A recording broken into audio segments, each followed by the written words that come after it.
But it was during these years that I thought I was living what I thought was happiness. Partying, doing drugs, drinking, smoking, hanging out with friends, being, having girls and girlfriends and being with women. And this is what I thought was happiness. And I was pursuing these things, but in the midst of these things, I was finding many trials and tribulations. I almost died a couple of times, drinking and driving. One time I crashed into a pole. My friend hit the windshield so hard, when he pulled back, his hairs were stuck in the windshield. Subhanallah.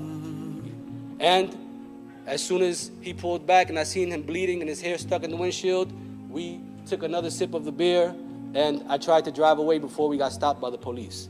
So this is how I was trying to pursue my happiness, but I found that I was only becoming more miserable.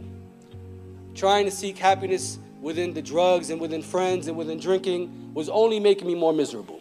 But after I took the Shahada, unfortunately, I put on my kufi and I still would go out and drink with friends.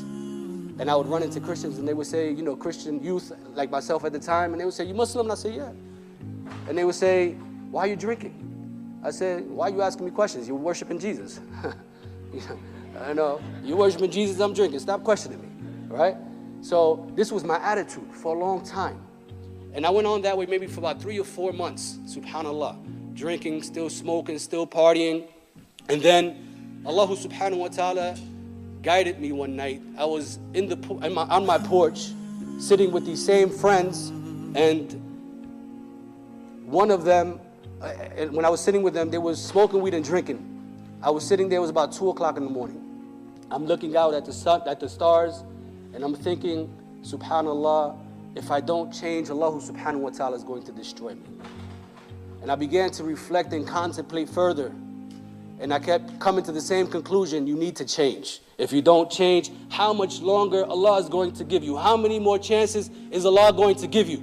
You almost died in a few car accidents. You've been having this problem and that problem. Inshallah ta'ala, how much more time do you have? I told my friends, get up and get out. They said, "What?" I said, "Get up, get out." They said, "You're high, you're tripping, stop bugging." I said, "No, I'm not high." I said, "This is the first time in my life that I have clarity of sight. I know what I want, and what you have, I don't want it."